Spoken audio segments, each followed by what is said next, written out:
Hello, my name is Cher Grieving, and this is my introductory video for EDL 952 District Administration Trends and Practices. A little bit about myself. I am currently a teacher at Logan Junior High School in Logan, Kansas.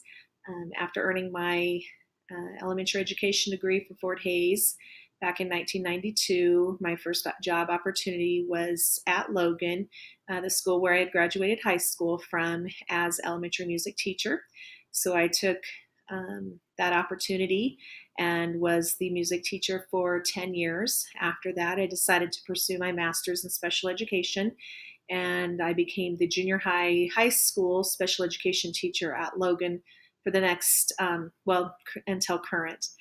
Um, just last June, I finished my endorsement in building leadership, and I actually had the opportunity to serve as an assistant director of our special education cooperative in Phillipsburg, Kansas this past school year. So I had a unique opportunity, a unique situation where I was part-time special ed director, part-time special ed teacher. So I would spend my mornings in the office or in other school districts visiting with special education teachers and paraprofessionals.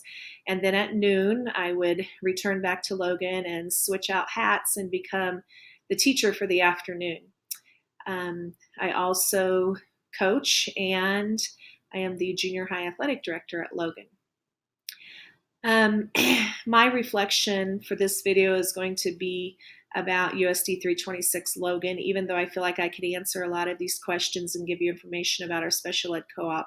But with only have serving there for the 1 year, I'm going to go ahead and talk about Logan. And the reason I served for only 1 year, because this next school year I'll be back to Logan full time, is because I was considered an interim.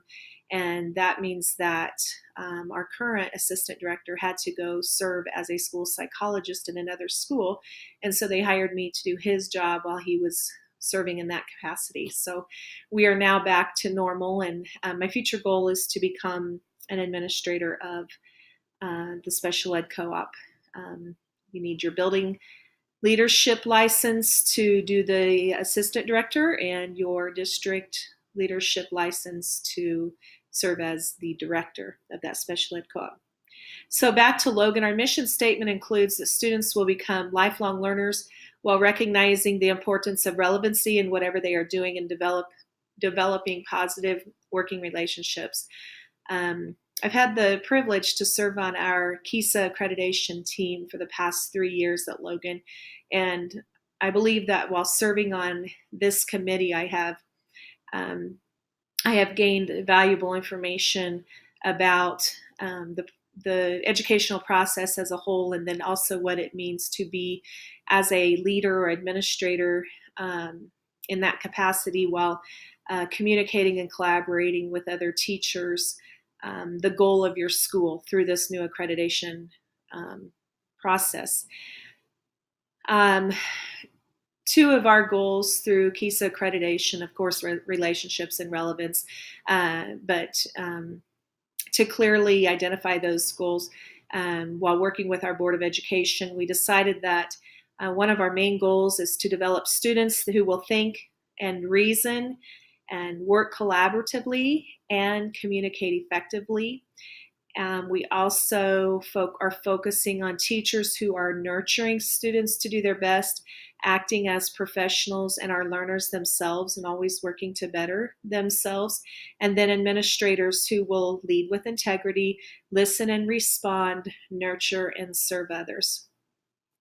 To touch on the 4 categories that were asked of this module, first of all, when talking about collaboration, I believe that this is important, probably one of the most important aspects of the educational world is collaborating with your stakeholders.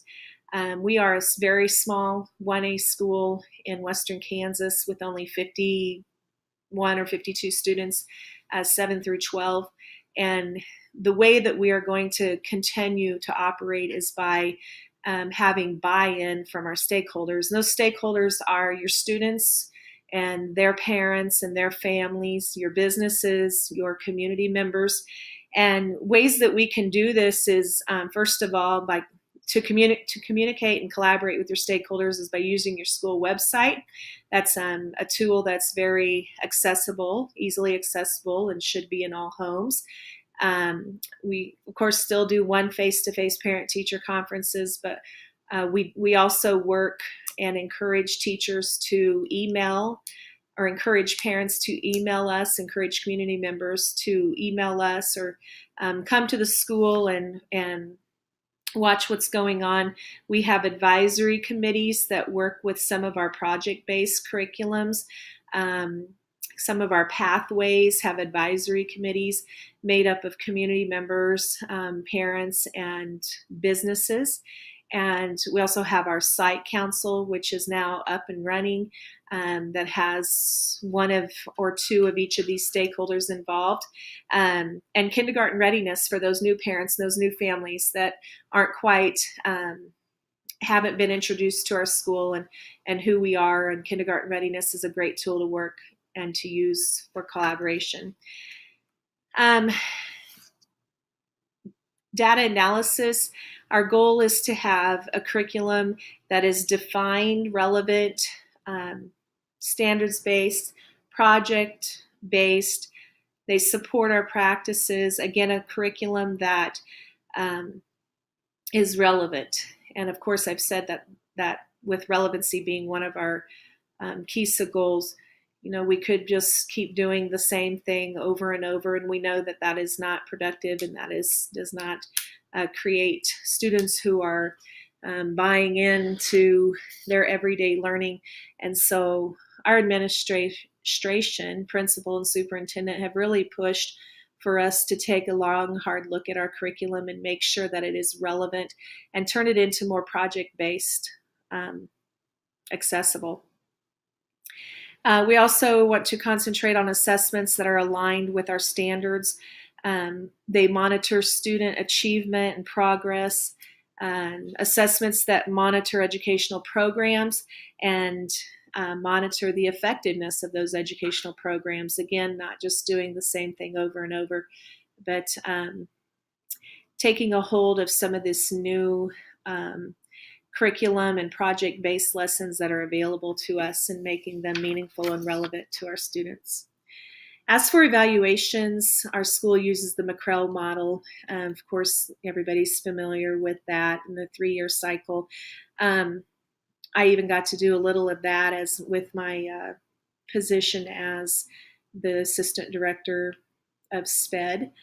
And one thing that I have noticed about that is how can you as an administrator efficiently and effectively evaluate a teacher just based on the McCrell model. So it's not all about that.